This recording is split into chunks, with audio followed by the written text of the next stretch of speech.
अच्छा, एक अघोरी का वशीकरण करना और एक तांत्रिक का वशीकरण, इसमें अंतर होता है? जमीन आसमान का अंतर है। कैसे? जमीन आसमान का अंतर है। कैसे? अघोर, पहली बात मैंने आपको क्या बताया, तांत्रिक अलग चीज है, अघोर अलग चीज है। जी। अघोरी की चीज कोई काट नहीं सकता। अघोर ने तो वो जो ये आप वशीकरण, ये उच्चाटन विधि या मारण क्रिया, इनसे सबसे परे जाके वो हम्म। कार्य कर रहा है, तो हाँ। उनके लिए तो ये खेल है। हम्म। और तांत्रिक ने वो चीजें करनी है, जी। और उन्होंने वो चीजें पीछे निकल आए, हम्म। छोड़ दी पीछे। जी। उन चीजों को निकल के आगे, तभी तो अघोर मार्ग के अंदर पैर रखा है ना। अब एक तांत्रिक के पास कोई प्रेत चला जाए, हम्म। और हमारा भाषी प्रेतों में ही है। हम्म। अच्छा महाराज जी, अभी जैसे आप बात कर रहे हैं बहुत सारी चीजों की, मैंने सुना है शमशान को भी जागृत किया जाता है, शमशान जो होता है वो भी सिद्ध किया जाता है, ये बिल्कुल। क्या होता है? शमशान को सिद्ध करना है, हम्म। उसके बाद में ही कोई सिद्धि या कोई शक्ति आप प्राप्त कर सकते अच्छा। हो। और एक आपने ये भी देखा होगा कि अधिकतर जो अघोरी हैं हम्म। वो शमशान में ही वास करते हैं। बिल्कुल। क्यों करते हैं? क्यों? क्योंकि वहाँ का माहौल अलग होता है, वहाँ की जो तरंगे उत्पन्न होती हैं जी। वो अलग होती हैं। हम्म। आपने कभी देखा हो या सुना या गए तो जी। अधिकतर होते हैं। जी। जब भी शमशान जाते हैं किसी मृत को लेके, तो शमशान में जैसे ही प्रवेश करते हैं, भाव बदल जाता है ना इंसान का। बिल्कुल। यार वो बहुत अच्छा इंसान था, हम्म। सब कुछ यही रह जाना है, पाप नहीं करना। वो जब तक शमशान के अंदर है, जी। और शमशान से निकलते फिर वही काम करने चालू हो जाते हैं। तो जो शमशान की और जल के किनारे की जी। और वन की, जी। ये जो इनका माहौल ही अलग होता है। वहाँ की और ऊर्जाएं अलग हैं। ऊर्जाएं भी अलग हैं, तरंगे अलग हैं। जी। और वहाँ पे झूठ नहीं चलता, वहाँ पे मन नहीं डोलता। गौरी का इसी करके बस वहाँ पे होता है। और साधना है हमेशा एकांत में की जाती है, जल के किनारे की जाती जी। हैं, या शमशान में की जाती हैं, या फिर वन वाले स्थान में की जाती हैं।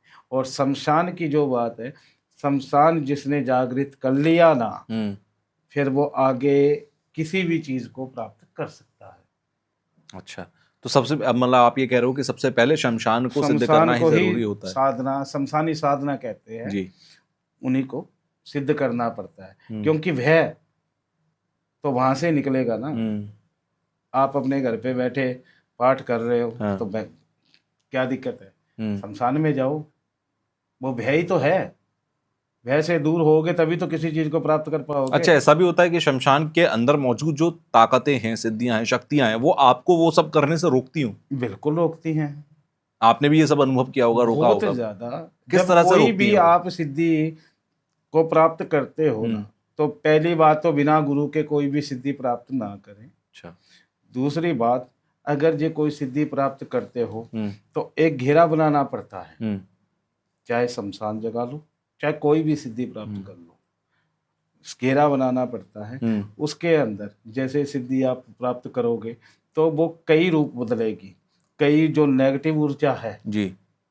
वो आपको परेशान करेंगी, वो उठाने की कोशिश करेंगी कि आप उठ जाओ यहाँ से। अगर अच्छा। आप अघोर को ज्यादा क्यों महत्व देते हैं?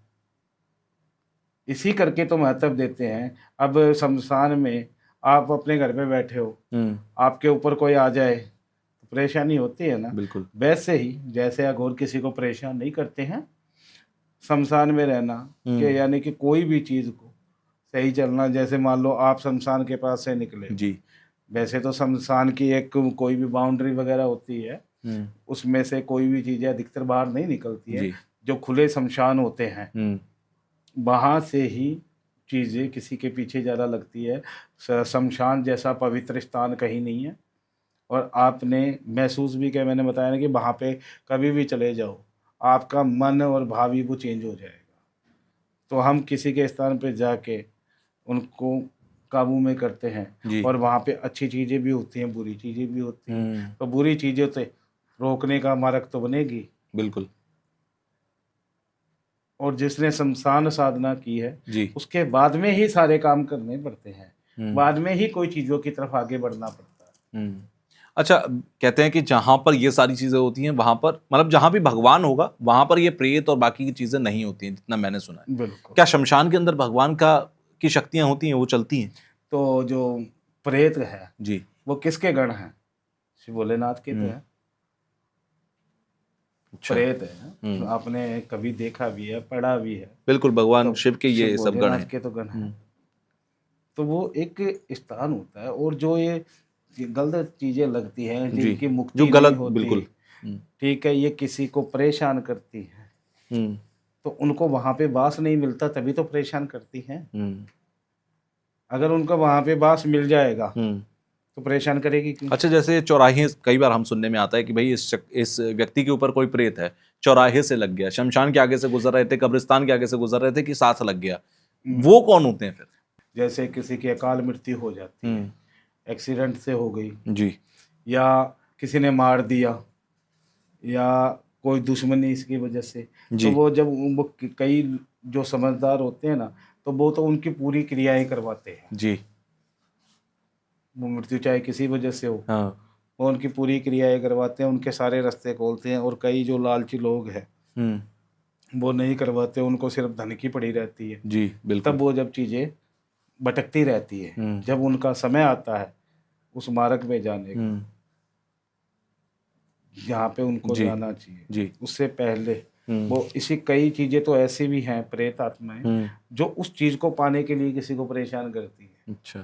क्यों? अगर वो परेशान करेगी तो वो इंसान किसी के पास जाएगा, और जाएगा तो उसका समाधान भी वहीं मिलेगा। अगर बिल्कुल। आपके पास कोई प्रेत वाली चीज़ आ जाए तो आपको क्या पता है, क्या पूछने पे आप तो देख के पहले भाग के खड़े हो जाओगे।